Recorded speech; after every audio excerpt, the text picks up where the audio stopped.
Olá, eu sou a Tainara e o tema que nós iremos estudar hoje é a teoria comportamental da administração.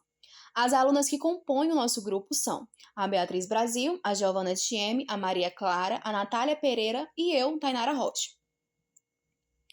Nós iniciaremos a nossa apresentação com uma pequena dinâmica de um estudo de caso, a qual nós gostaríamos muito que vocês participassem. Logo depois, nós faremos uma introdução sobre o tema e abordaremos cada um dos tópicos relevantes para a temática. Em seguida, nós mostraremos algumas imagens de um filme com o intuito de ilustrar o que foi dito na teoria. Logo após, nós faremos uma apreciação crítica da teoria comportamental e finalizaremos nossa apresentação com um pequeno quiz de tudo o que foi dito durante o seminário. Nós ficamos agora com a nossa primeira dinâmica.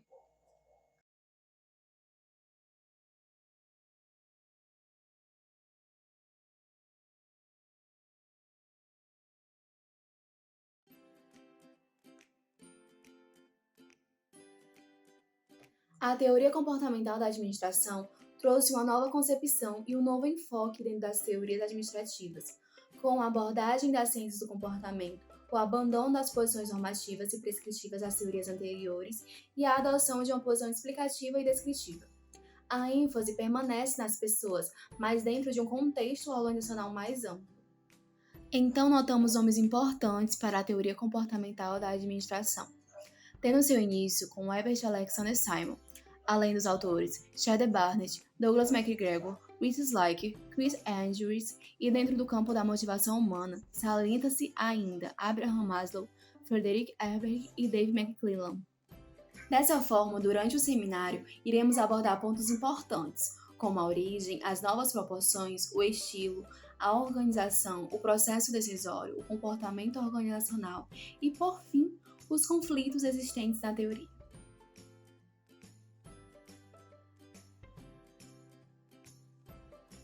A teoria comportamental surgiu no final da década de 1940, com a redefinição dos conceitos administrativos utilizados na época, principalmente com a adesão do behaviorismo. Historicamente, pode-se apontar origens variadas para a teoria comportamental.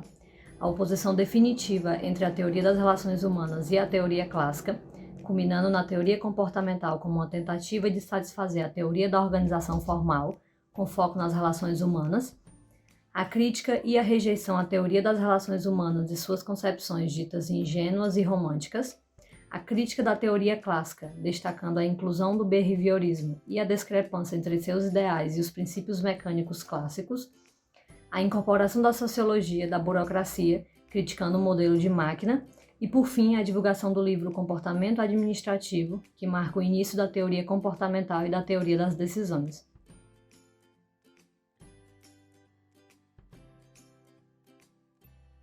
A partir do conhecimento acerca da origem da teoria, podemos começar a entender as proporções sobre a motivação humana.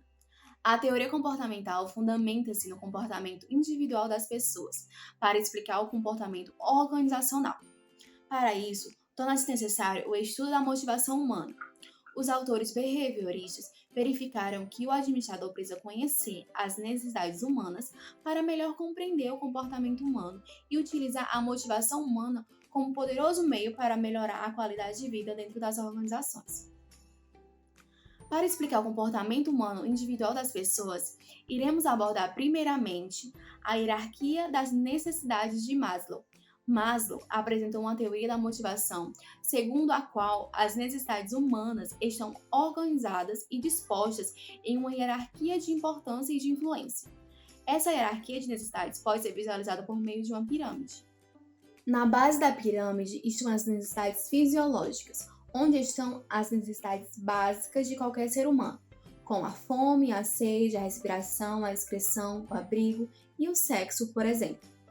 Em seguida, nós temos as necessidades de segurança, que é o segundo nível da hierarquia, onde estão os elementos que fazem os indivíduos se sentirem seguros, desde a segurança em casa até meios mais complexos, como a segurança em trabalho e a segurança com a saúde e etc. No terceiro nível da pirâmide, nós temos as necessidades sociais.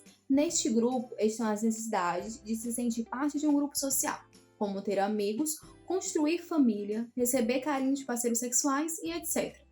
A quarta etapa da pirâmide de Maslow são as necessidades de status ou de estima, que agrupa duas principais necessidades: a de reconhecer as próprias capacidades e a de ser reconhecido por outras pessoas, devido à capacidade de adequação do indivíduo, ou seja, é a necessidade que uma pessoa tem de se orgulhar de si própria e sentir a admiração e o orgulho de outros indivíduos, ser respeitada por si e pelos outros, entre outras características que envolvem o poder, o reconhecimento e o orgulho, por exemplo.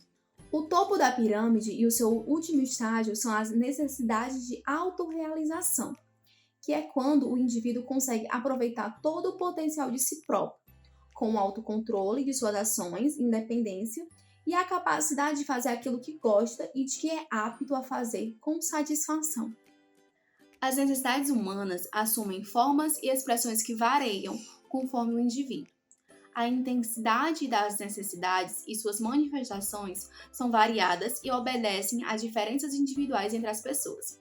Apesar disso, a teoria das hierarquias de necessidade de Maslow se fundamenta nos seguintes aspectos.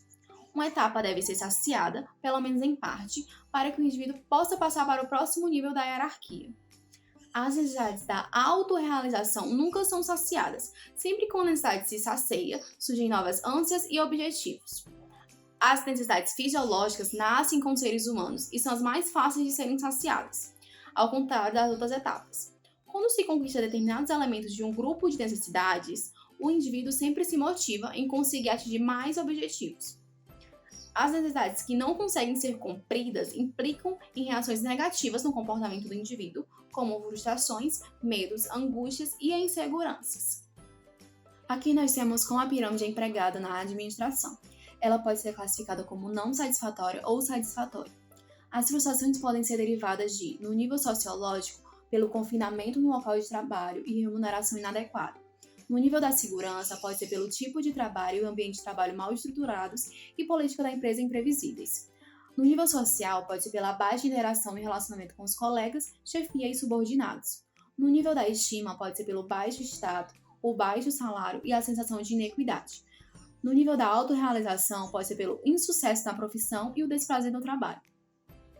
Já as satisfações devem ser derivadas de, no nível sociológico, pela remuneração adequada para satisfazer as necessidades básicas, no nível da segurança, pelo tipo de trabalho e ambiente de trabalho bem estruturados e políticas da empresa estáveis e previsíveis, no nível social vem pela elevada interação e relacionamentos com os colegas, chefia e subordinados, no nível da estima vem pela interação facilitada pelo arranjo físico e prestígio na profissão, e no nível da autorrealização nós temos o sucesso na profissão e o prazer no trabalho. Temos também a teoria dos dois fatores de Friedrich Ebert. Ele formulou a teoria dos dois fatores para explicar o comportamento das pessoas em situação de trabalho. Para ele, existem dois fatores que orientam o comportamento das pessoas, os fatores higiênicos e os fatores motivacionais. Os fatores higiênicos são circunstâncias externas ao colaborador, que possuem relação com o ambiente e as condições de trabalho. Logo, são elementos definidos pelas empresas. Para que fique mais claro, de acordo com a teoria dos dois fatores, os principais fatores higiênicos são os seguintes: o clima e a cultura organizacional, o salário, a supervisão, a política administrativa, as condições do ambiente de trabalho, os relacionamentos com os colegas e a segurança. O ponto-chave é que Herbert identificou que a ausência desses aspectos pode causar insatisfação aos funcionários. Afinal, ninguém gosta de trabalhar em um local inadequado, com salários baixos e que possui um clima tóxico, não é mesmo? Pode-se dizer que o oferecimento dessas condições é o mínimo para se ter um ambiente organizacional adequado.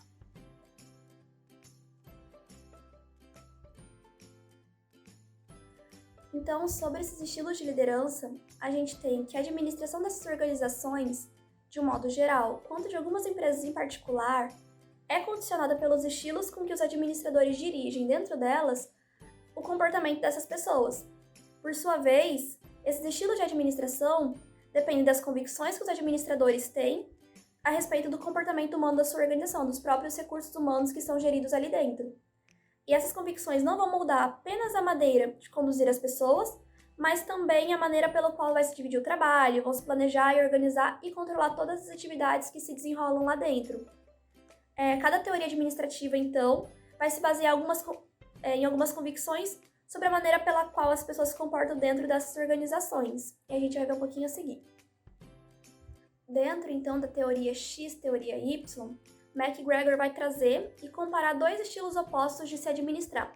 De um lado, a gente vai ter um estilo baseado na teoria tradicional, mecanicista e pragmática, que foi nomeada de teoria X, e do outro lado, a gente vai ter uma teoria baseada nas concepções modernas a respeito do comportamento humano, que vai ser nomeada depois de teoria Y. Dentro da teoria X, foi colocado, então, que essa vai ser uma concepção tradicional de administração e vai se basear nas convicções errôneas e incorretas sobre o comportamento humano. Essa teoria, então, vai trazer alguns paradigmas, alguns preceitos dela, que vão ser citados agora. E o primeiro cita, assim, que as pessoas são indolentes e preguiçosas por natureza. O segundo deles é que falta-lhes ambição. As pessoas não gostam de assumir responsabilidades e preferem ser dirigidas, preferem assumir uma posição passiva de ordem e sentem-se inseguras nessas dependências. O terceiro ponto que ele traz é que a própria natureza do ser humano leva essas pessoas a resistirem às mudanças, pois procuram sua segurança e pretendem não assumir riscos que as põem em perigo.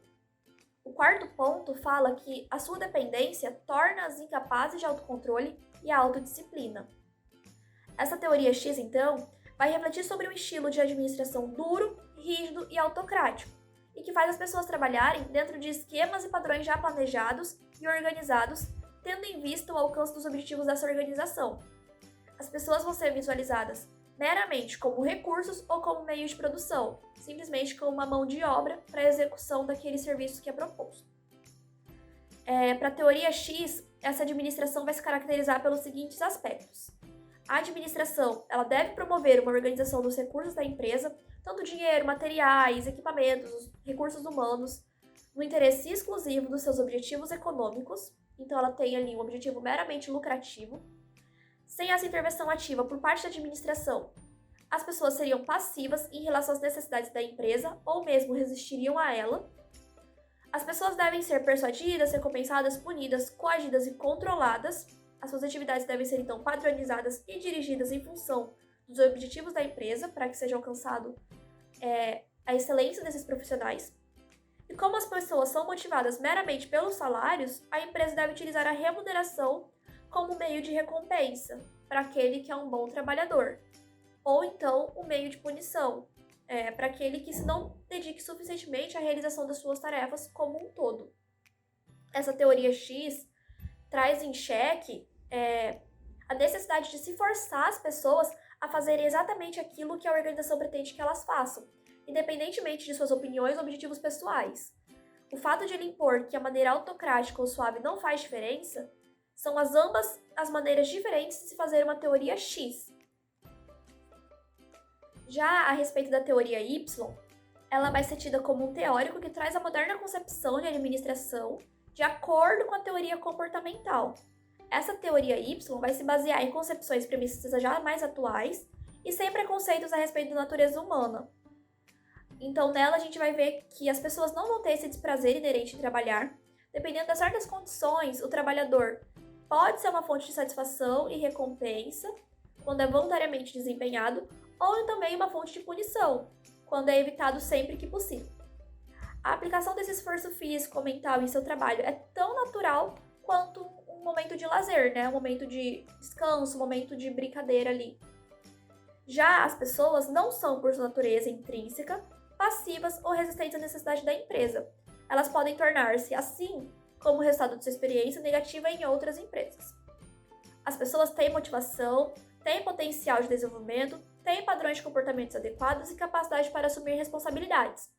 O funcionário deve exercitar autodireção e autocontrole a serviços dos objetivos que lhes são confiados pela empresa.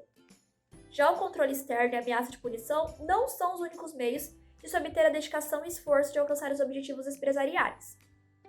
O homem médio, ele vai aprender sob certas condições a aceitar, mas também a procurar responsabilidade. Ele vai sair daquela posição de um agente passivo dentro da empresa. Já a fuga à responsabilidade, a falta de ambição e a preocupação exagerada com a segurança pessoal vão ser consequências dessa experiência insatisfatória de cada pessoa e não uma característica humana inerente a todas as pessoas. Tal comportamento não vai ser uma causa, vai ser o efeito dessa experiência negativa em alguma empresa. Já a capacidade do alto grau de imaginação e de criatividade na solução do problema empresarial, ela vai ser amplamente, não escassamente, como é na outra teoria, distribuída entre as pessoas. Já na vida moderna, essas potencialidades intelectuais das pessoas são apenas parcialmente utilizadas. Então, em função dessas concepções e premissas a respeito da natureza humana, a teoria Y vai mostrar, então, um estilo de administração aberto, dinâmico, democrático, pelo qual a gente pode administrar o processo de administração, se tornar um processo de criar oportunidades, libertar potenciais, remover obstáculos, encorajar o crescimento individual e proporcionar orientação quanto a objetivos. A administração, segundo a teoria Y, vai se caracterizar pelos seguintes aspectos: a motivação, o potencial do desenvolvimento, a capacidade de assumir responsabilidade, de dirigir o comportamento para os objetivos da empresa. Todos esses fatores estão presentes nas pessoas. É uma responsabilidade da administração proporcionar condições para que as pessoas reconheçam e se desenvolvam por si mesmas essas características. A tarefa essencial da administração nesse contexto é criar condições organizacionais e métodos de operação através dos quais as pessoas possam atingir seus objetivos pessoais, dirigindo seus próprios esforços em direção aos objetivos da empresa, que elas estejam equiparadas num grau de necessidade. Já a teoria Y também vai propor um estilo de administração participativo e baseado nos valores humanos e sociais. Enquanto a teoria X é a administração por meio de controles externos impostos às pessoas, a teoria Y vai ser totalmente contrário, em que a administração por objetivos é o que vai realçar a própria iniciativa individual. As duas teorias são extremamente opostas entre si. No longo período em que predominou a teoria X, as pessoas acostumaram-se a ser dirigidas, controladas e manipuladas pelas empresas e a encontrar fora do trabalho as satisfações para suas necessidades pessoais de autorrealização. A teoria Y ela vai ser aplicada nas empresas através de um estilo de direção baseado em medidas inovadoras e humanistas. Nela, nós temos que a descentralização das decisões, delegação de responsabilidades, a fim de permitir liberdade para que as pessoas dirijam entre elas próprias as suas tarefas. B. Ampliação do cargo para maior significado do trabalho, para que as pessoas possam conhecer o significado do que fazem e ter uma ideia da sua contribuição pessoal para as operações da empresa como um todo. C. Participação nas decisões, administração consultiva. A administração consultiva vai criar oportunidades para que as pessoas sejam consultadas sobre as suas opiniões e os pontos de vista a respeito das decisões a serem tomadas pela empresa. E D. A autoavaliação do desempenho. As pessoas são encorajadas a planejar e avaliar sua contribuição para os objetivos empresariais e assumir responsabilidades. A partir daí, surge então o sistema de administração, em que Likert, que foi o primeiro expoente da teoria comportamental, ele vai considerar essa administração como um processo relativo, no qual não existem normas e nem princípios universais, que sejam válidos para todas as circunstâncias ou situações que ocorram. Essa administração nunca é igual em todas as organizações e pode assumir feições diferentes dependendo das condições externas e internas existentes. Os sistemas administrativos eles vão ser caracterizados em relação a 4 variáveis: o processo decisorial, o sistema de comunicação, os relacionamentos interpessoais e o sistema de recompensa e as punições, sistema de recompensas e punições. Em cada sistema administrativo, essas 4 variáveis apresentam diferentes características. O sistema 1, que é o autoritário coercitivo, ele é um sistema administrativo autocrático e forte, coercitivo e arbitrário, que controla rigidamente tudo o que ocorre dentro da organização. É um sistema mais duro e fechado. E aí ele vai se caracterizar principalmente pelo processo decisorial que ocorre, que é totalmente centralizado na cúpula de organização.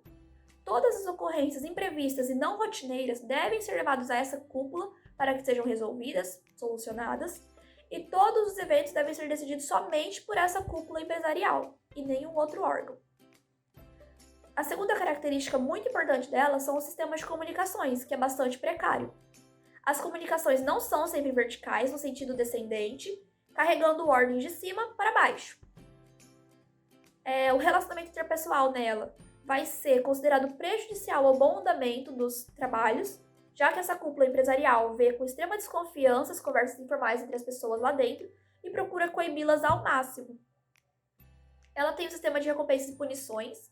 Então, a gente vai ter uma ênfase nas punições e nas medidas disciplinares, gerando um ambiente de temor e desconfiança. As pessoas precisam obedecer à risca as regras e regulamentos internos e executar suas tarefas de acordo com os métodos e procedimentos. Se as pessoas cumprem fielmente suas obrigações, não estão fazendo nada mais do que a sua obrigação. Daí a ênfase nas punições, para assegurar o cumprimento dessas obrigações. No sistema 2, que é denominado autoritário benevolente, ele já é um sistema administrativo autoritário que constitui uma variação atenuada do sistema anterior. No fundo, ele é um sistema 1, só que mais condescendente e menos rígido.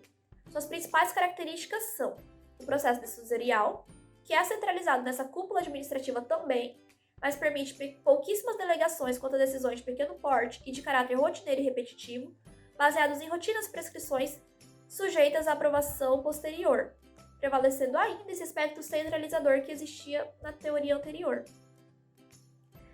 Os sistemas de comunicações eles vão ser relativamente precários, prevalecendo das comunicações verticais descendentes, embora essa cúpula também se oriente em comunicações ascendentes, vindas dos escalões mais baixos, como a retroação das suas decisões. O relacionamento interpessoal vai ser a partir de uma organização que tolera as pessoas se relacionarem entre si em um clima de condescendência. E essa interação humana é pequena, e a organização informal é incipiente. Embora possa desenvolver-se, a organização informal ainda é considerada uma ameaça aos interesses e objetivos da empresa. O sistema de recompensas e as punições ainda vão permanecer em ênfase na medida disciplinar, mas o sistema vai ser menos arbitrário e vai oferecer algumas recompensas materiais e salariais e raras recompensas simbólicas ou sociais. O sistema 3, denominado consultivo, ele vai se tratar de um sistema que pende mais para o lado participativo do que para o lado autocrático e impositivo, como vimos nos dois sistemas anteriores. Ele vai representar um gradativo abrandamento das arbitrariedades organizacionais e suas principais características vão ser o processo decisorial, que é do tipo participativo e consultivo. Ele vai ser participativo porque as decisões específicas são delegadas aos diversos níveis hierárquicos e devem orientar-se pelas políticas e diretrizes definidas pelo nível institucional para balizar todas as decisões e ações dos demais níveis. E vai ser consultivo, porque a opinião e os pontos de vista dos níveis inferiores são considerados na definição das políticas e diretrizes que os afetam. Obviamente, todas essas decisões são posteriormente submetidas à aprovação da cúpula empresarial. O sistema de comunicações ele prevê comunicações verticais no sentido descendente, mais voltado já para essa orientação ampla do que para ordens específicas, e ascendente, bem como comunicações laterais entre os pares, aqueles que estão no mesmo nível hierárquico. A empresa desenvolve sistemas internos de comunicação para facilitar esse próprio fluxo e comunicação. O relacionamento interpessoal ele vai ser baseado no sistema de confiança depositada nas pessoas, que já é bem mais elevada, embora ainda não completa e definida. Essa empresa vai criar condições relativamente favoráveis a uma organização informal positiva e sadia. O sistema de recompensas e punições vão ter uma ênfase nas recompensas materiais, como incentivos salariais, atrativos de promoções e oportunidades profissionais, e simbólicas, que são os prestígios e os status, embora ocorram também punições e castigos. O sistema 4, denominado participativo, é o sistema administrativo democrático por excelência. É o mais aberto de todos os sistemas e as suas características são o processo decisorial. As decisões são totalmente delegadas aos níveis organizacionais, embora o nível institucional defina as políticas e diretrizes, ele apenas controla os resultados, deixando as decisões totalmente a cargo dos diversos níveis hierárquicos. Apenas em ocasiões de emergência, os altos escalões assumem decisivamente, porém, sujeitando-se à ratificação explícita dos grupos envolvidos. Os sistemas de comunicação eles vão fluir em todos os sentidos e a empresa vai fazer investimentos em sistemas de informação, pois são os básicos para sua flexibilidade e eficiência. O relacionamento interpessoal vai ser feito em equipes. A formação dos grupos espontâneos vai permitir uma maior rede de relacionamento entre as pessoas, e essas relações vão se basear na confiança mútua entre as pessoas e não em esquemas formais, como, por exemplo, uma descrição de cargos, ou relações formais previstas já naquele organograma empresarial. O sistema incentiva a participação e o envolvimento grupal, de modo que as pessoas se sintam responsáveis pelo que decidem e fazem em todos os níveis organizacionais. E o sistema de recompensas e punições. Há uma ênfase nas recompensas simbólicas e sociais, embora não sejam obtidas as recompensas materiais e salariais. Raramente ocorrem punições, as quais quase sempre são decididas e definidas pelos grupos envolvidos. Os 4 sistemas não têm limites definidos entre si. Uma empresa pode estar situada acima do sistema 2 e abaixo do sistema 3, ou seja, ali ao redor dos 2,5, mas também pode ser classificada como sistema 2 no processo decisorial e 3 no sistema de recompensas. Ela pode ter uma unidade, como a área de produção, onde predomina o sistema 1, enquanto em outra unidade, como uma área de processamento de dados, por exemplo, vai predominar o sistema 4. Likert, então, constatou que quanto mais o estilo administrativo da empresa se aproximar do sistema 4, o participativo, maior será a probabilidade de uma alta produtividade, de boas relações no trabalho e elevada rentabilidade. Por outro lado, quanto mais uma empresa se aproxima do sistema 1, que é o autoritário e coercitivo, maior a probabilidade de ineficiência, de péssimas relações no trabalho e repetidas crises financeiras.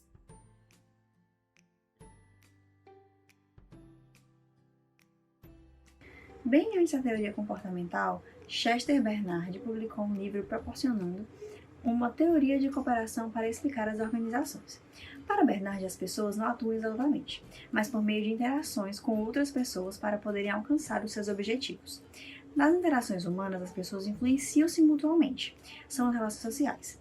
Graças às diferenças individuais, cada pessoa tem sua própria característica pessoal, suas capacidades e limitações. Para poderem sobrepujar suas limitações e ampliar suas capacidades, as pessoas precisam cooperar entre si para melhor alcançar os seus objetivos. As organizações são sistemas baseados socialmente na cooperação entre as pessoas. Uma organização somente existe quando ocorrem conjuntamente 3 condições: interação entre 2 ou mais pessoas, desejo e disposição para a cooperação e, por fim, finalidade de alcançar um objetivo comum. A organização oferece incentivos para obter a cooperação das pessoas em todos os níveis hierárquicos. Dentro do esquema, cada pessoa precisa alcançar os objetivos organizacionais para se manter ou crescer na organização e os objetivos pessoais para obter satisfações. Para Bernard, a pessoa precisa ser eficaz, alcançar objetivos organizacionais e eficiente para alcançar objetivos pessoais, para sobreviver então no sistema. A função do executivo de cada administrador dentro da organização é criar e manter um sistema de esforço cooperativo. Como a cooperação é essencial para a sobrevivência da organização, a função básica do executivo consiste em criar condições capazes de incentivar a coordenação da atividade organizada.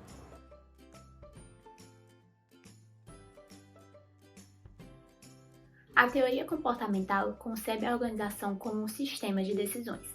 Nesse sistema, cada pessoa participa de forma racional e consciente, escolhendo e tomando decisões individuais a respeito de alternativas racionais de comportamento. Assim, a organização está permeada de decisões e de ações. Para a teoria comportamental, não é somente o administrador quem toma as decisões. Todas as pessoas na organização, em todas as áreas das atividades e de níveis hierárquicos e em todas as situações, estão continuamente tomando decisões relacionadas ou não com o seu trabalho. A decisão é um processo de análise e escolha entre as alternativas disponíveis e de como a pessoa deverá agir. E toda decisão vai envolver 6 elementos. O primeiro é o tomador de decisão, que é a pessoa que faz uma escolha entre várias alternativas futuras de ação. O segundo é o objetivo. São os objetivos que o tomador de decisão pretende alcançar com suas ações. Terceiro é a preferência, que são os critérios que o tomador de decisão usa para fazer a sua escolha. O quarto é a estratégia, que é o curso de ação que o tomador de decisão vai escolher para atingir os seus objetivos. O quinto é a situação, que são os aspectos do ambiente que envolve o tomador de decisão. Alguns deles são fora do seu controle, do seu conhecimento ou da sua compreensão, e aí vão afetar a sua escolha. O sexto é o resultado, que é a consequência de uma dada estratégia. A decisão, ela envolve uma opção. E para esse tomador de decisão seguir o curso de ação, ele vai ter que abandonar os outros cursos que vão surgir como alternativa. Então, assim, vai haver um processo de seleção, uma escolha de alternativa. Esse processo ele pode ser uma ação reflexa condicionada ou produto de raciocínio e planejamento. O processo decisorial é complexo e depende das características pessoais do tomador de decisão e também da situação em que ele está envolvido. Ele possui 7 etapas, como nessa imagem. A primeira é a percepção da situação. A segunda, a análise e definição do problema. A terceira é a definição dos objetivos. A quarta, a procura de alternativas de solução. A quinta é a avaliação e comparação dessas alternativas. A sexta é a escolha da alternativa mais adequada. E a sétima é a implementação da alternativa escolhida. Cada etapa ela influencia as outras e também todo o processo, e elas nem sempre são seguidas à risca.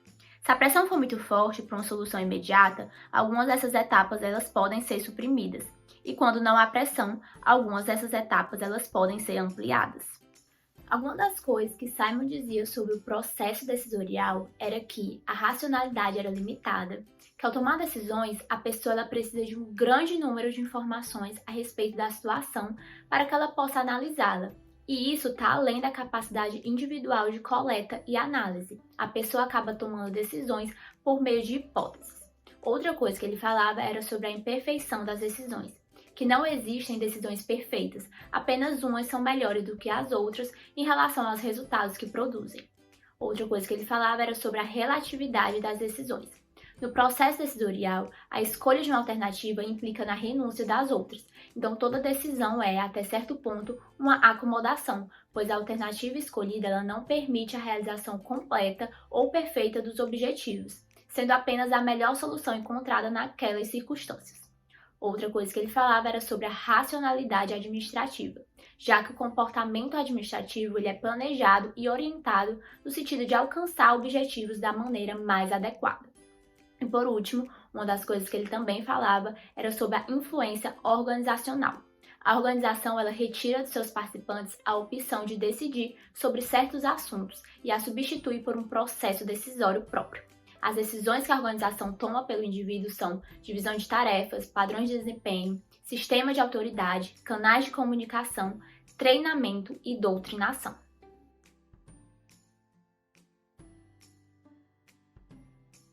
Comportamento organizacional é definido como o estudo da dinâmica das organizações e como os grupos e indivíduos se comportam dentro delas.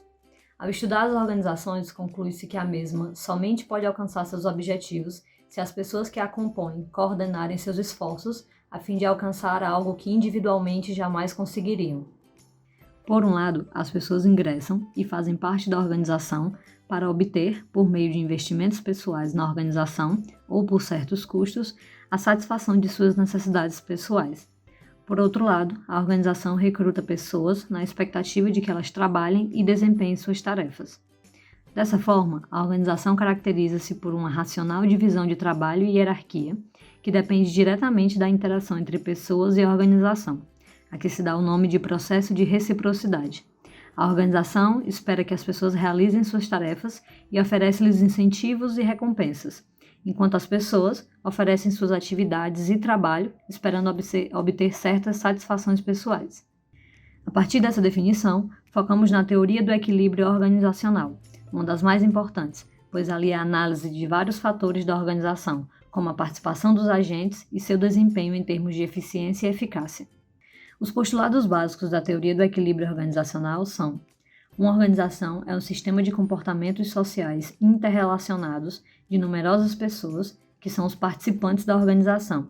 Cada participante e cada grupo de participantes recebe estímulos, como incentivos e recompensas, em troca dos quais faz contribuições à organização. Todo participante manterá sua participação na organização enquanto os estímulos que lhes são oferecidos forem iguais ou maiores do que as contribuições que lhes são exigidas.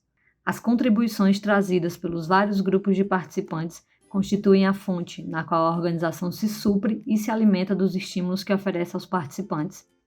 E, por fim, a organização continuará existindo somente enquanto as contribuições forem suficientes para proporcionar estímulos e motivação para induzirem os participantes à prestação de serviços. Os conceitos fundamentais dessa teoria são: estímulos são os pagamentos que a organização faz aos seus participantes como salários, benefícios e prêmios de produção, utilidades para estímulos. Cada incentivo possui determinado valor de utilidade, que varia de um indivíduo para o outro. As contribuições, que são os pagamentos que cada participante efetua à organização, como, por exemplo, o trabalho, a dedicação, o esforço, a assiduidade, entre outros. E a utilidade das contribuições, que é o valor que o esforço de cada indivíduo tem para a organização, a fim de que esteja ao alcance dos seus objetivos.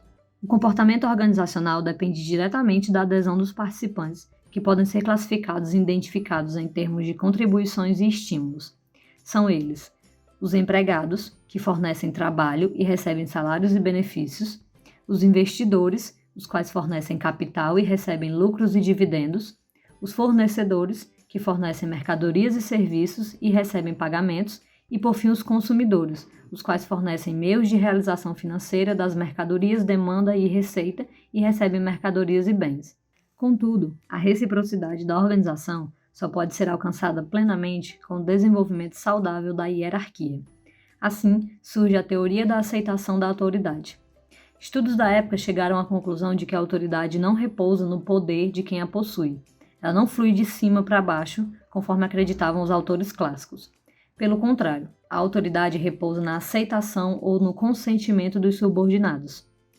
Dessa forma, a obediência é alcançada não pela legitimação da autoridade, mas pela decisão entre as alternativas de obedecer ou não, se a obediência lhe traz vantagens que deseja obter ou se a desobediência lhe traz desvantagens que deseja evitar. A autoridade, então, depende não do superior, mas da decisão do subordinado de aceitá-la ou não. A decisão sobre a autoridade é da pessoa que recebe a ordem e não de quem a emite. É o receptor da comunicação da ordem que pode decidir se vai encará-la como uma ordem ou não. A desobediência, então, constitui a própria negação da autoridade.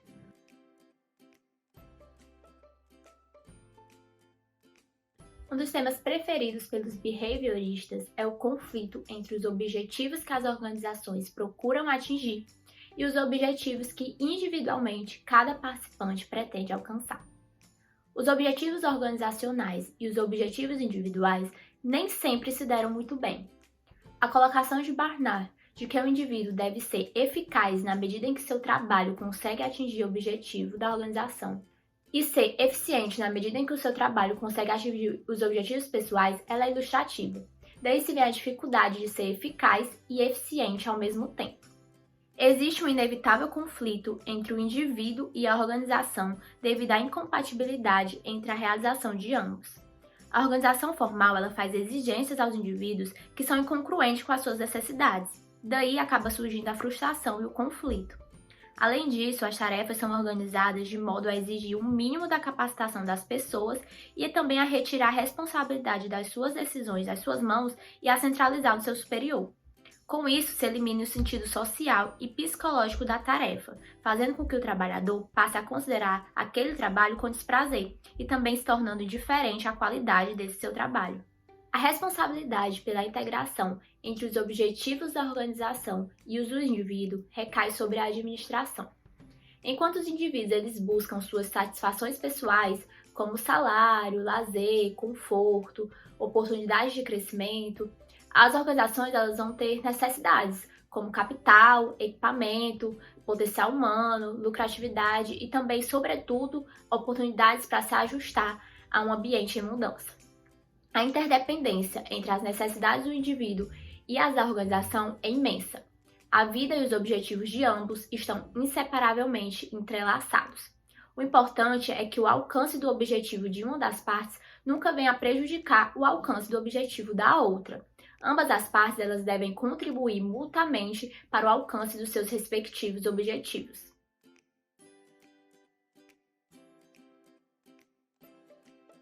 A literatura sobre liderança foi desenvolvida pela Escola das Relações Humanas. A teoria comportamental assumiu rapidamente o lado humano dessa liderança. Alguns autores destrincharam um pouco sobre esses modos de liderança. Burns ele cunhou as expressões liderança transacional, que é aquela que envolve líderes extremamente eficientes em dar às pessoas algo em troca pelo seu apoio e trabalho, fazendo com que seus seguidores sejam valorizados, apreciados e recompensados. e também a liderança transformadora, que é aquela que envolve líderes preocupados em criar uma visão e conseguem levar as pessoas em direção àquela visão. Likert já abordava 4 estilos de liderança, como já foi falado aqui, que é o autoritário explorador, que é típico da gerência baseada na punição e no medo, o autoritário benevolente, que é típico da gerência baseada na hierarquia, o consultivo, que é baseado na comunicação vertical, descendente e ascendente, e o participativo, que é baseado no processo decisório em grupos de trabalho que se comunicam entre si por meio de indivíduos. John Kotter identifica 3 processos na liderança, que são estabelecer uma direção, alinhar as pessoas e motivar e inspirar. Druck já observava que os líderes normalmente falam na primeira pessoa do plural e não na primeira pessoa do singular. Ele se expressa em termos de nós e não de eu. Já Warren Bennis assegura que a liderança é uma habilidade que pode ser aprendida e desenvolvida.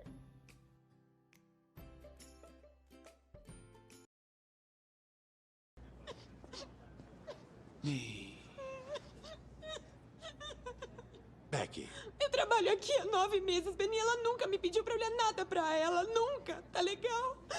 eu entendo, é frustrante. Boa.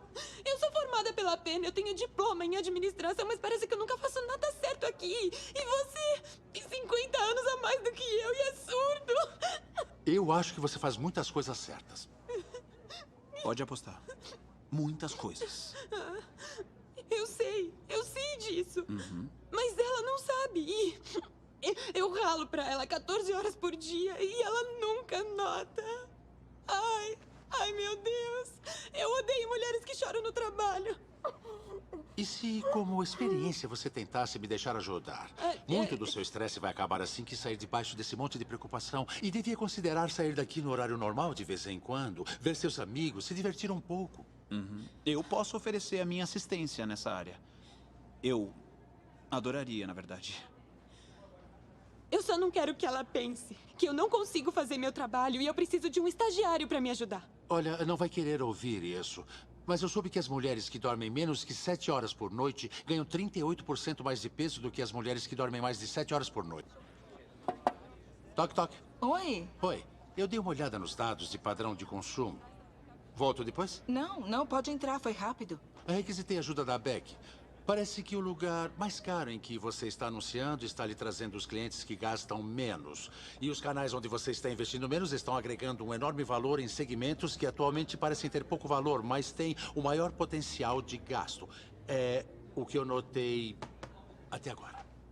Ben, pode cuidar disso pra mim, fazer um plano melhor, se tiver um tempo. Com prazer. Ele trabalhou 40 anos em administração. Eu saquei. A Beck ajudou muito nisso. Sabia que ela tem diploma de administração da Penn?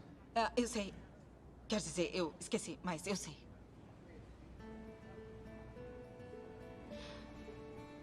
Vou falar com ela. Seria gentil da sua parte. A contribuição da teoria comportamental é importante, definitiva e inarrável. Uma visão crítica teórica comportamental mostra os seguintes aspectos. A teoria comportamental marca definitivamente a transferência da ênfase da estrutura organizacional, influência da teoria clássica, neoclássica e da teoria burocrática, para a ênfase nas pessoas, que é a influência da teoria das relações humanas. Ao transferir o foco dos aspectos estruturais e estáticos da organização para os aspectos comportamentais e dinâmicos, a teoria comportamental realinha e redefine os conceitos de tarefa e de estrutura sob uma roupagem democrática e humana. O importante é que a escola comportamentalista prosseguiu na análise das organizações por meio de conceitos relacionados com a estrutura informal, como comportamento, cultura, crenças e valores, relações interpessoais, atitudes, desejos, expectativas de indivíduos e do grupo. Para ela, as pessoas constituem o ativo mais importante da organização. A análise descritiva, que mostra o que é, e a análise prescritiva, que mostra o que deve ser, são aspectos importantes no estudo organizacional. Enquanto a abordagem da teoria clássica, da neoclássica e da teoria das relações humanas era prescritiva e normativa, com preocupação em prescrever como lidar com os problemas administrativos, ditando princípios ou normas de atuação, o que deve e o que não deve ser feito, a abordagem da teoria comportamental é descrita e explicativa. Ela possui preocupação em explicar apenas sem ditar princípios ou normas de atuação. Os behavioristas, eles preocupam-se mais em explicar e descrever as características do comportamento organizacional do que em construir modelos e princípios de aplicação prática. Nisso reside a dificuldade da aplicação dessa teoria, que pouco tem de normativa, mas cuja riqueza conceitual é impressionante. O antigo conceito de organização baseado no esquema autocrático coercitivo de diferenciação de poder é bastante criticado. Em contraposição a ele, os behavioristas mostram um novo conceito democrático e humano de colaboração-consenso e de equalização de poder. A teoria comportamental privilegia as organizações democráticas, menos estruturadas hierarquicamente e menos autocráticas, baseadas na equalização de poder.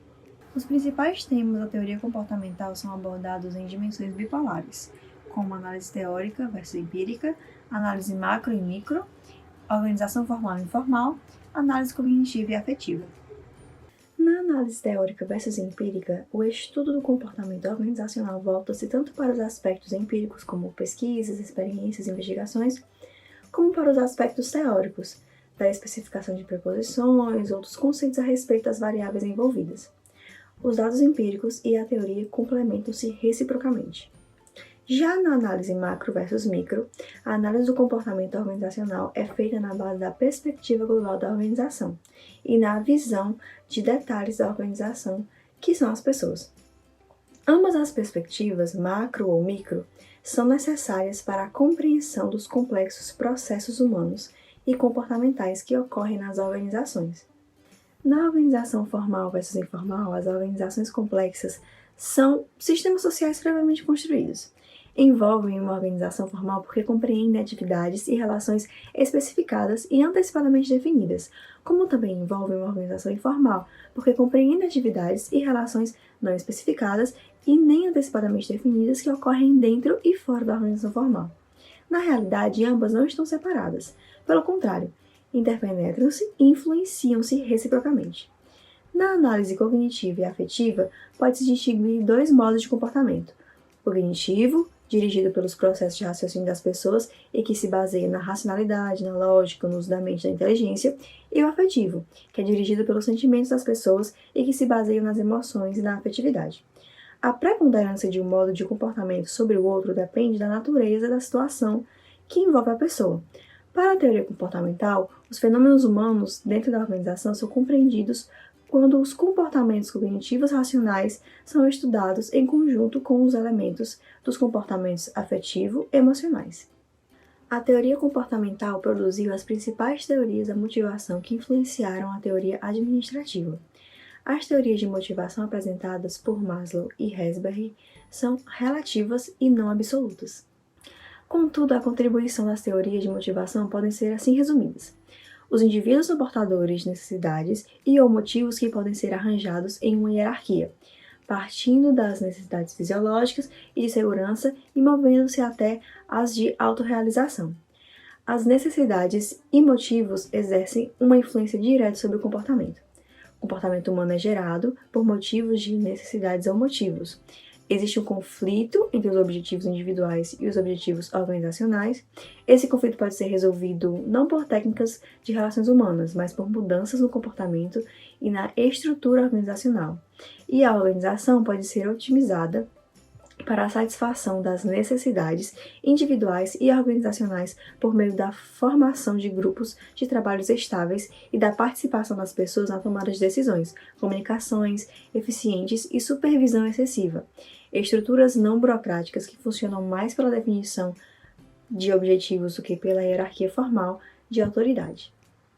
A teoria comportamental mostra a mais profunda influência das ciências do comportamento na administração, seja por meio de novos conceitos sobre o homem e suas motivações, ou sobre a organização e seus objetivos. A teoria das organizações precisa de um modelo de homem para explicar e justificar os seus conceitos. Nesse sentido, 3 aspectos moldam a teoria comportamental: a organização, as pessoas e os conceitos de necessidade. As organizações surgem quando os objetivos a serem alcançados são muito complexos para um só indivíduo. Para a organização alcançar seus objetivos, ela precisa ser dividida em unidades administrativas separadas. As pessoas são, elas mesmas, organizações complexas. Elas produzem atividade e energia para a organização se isso representa alguma vantagem para elas. Existe então uma variedade de conceitos, de necessidades e concepções diferentes a respeito de sua importância. As pessoas buscam satisfazer as suas necessidades e são influenciadas pelo contexto organizacional e pelo conteúdo do cargo que ocupam. Para a teoria comportamental, é melhor planejar tarefas e determinar papéis para o indivíduo e investir em seu treinamento do que esperar que as pessoas tenham qualidades sobre-humanas para desempenhar papéis que não são totalmente claros e definidos.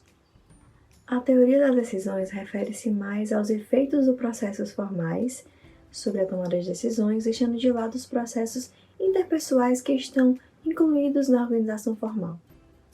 Até parece que a organização tem um único e exclusivo objetivo: enfrentar e resolver problemas que surgem na medida em que surgem.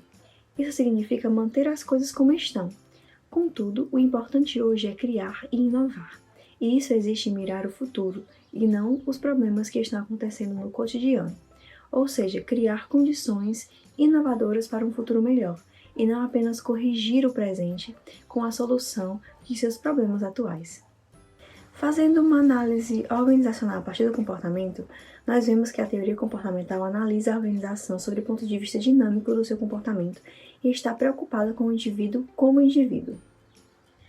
Porém, a análise organizacional varia conforme o autor behaviorista a saber.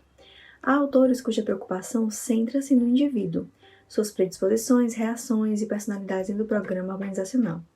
É uma abordagem psicanalítica que vê as organizações compostas por pessoas que apresentam características diferentes em um contínuo estado de desenvolvimento e que se comportam nas organizações de acordo com as suas predisposições individuais. É o caso de Argyris e Bernard.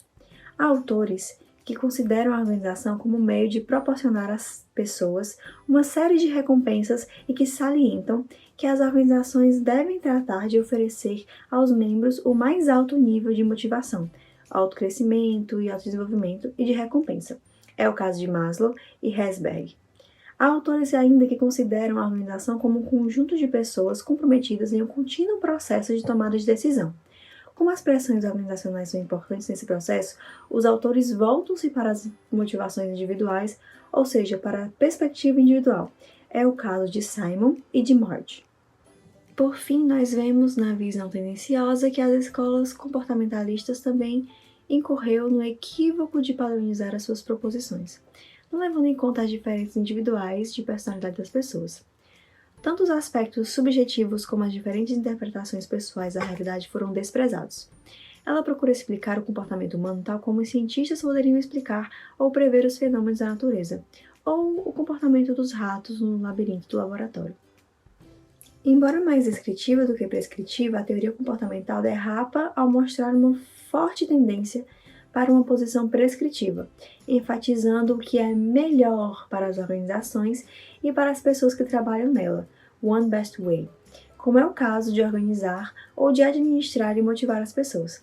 Sejam quais forem as críticas, a teoria comportamental deu novos rumos e dimensões, enriquecendo profundamente o conteúdo e a sua abordagem. Por essa razão, seus conceitos são os mais conhecidos e populares a toda a teoria administrativa. Então, nós entendemos que a teoria comportamental da administração é um método importantíssimo para o conhecimento das personalidades dentro do ambiente de trabalho, ou seja, a teoria administrativa fundamentada no comportamento dos indivíduos facilita o processo de gestão das pessoas.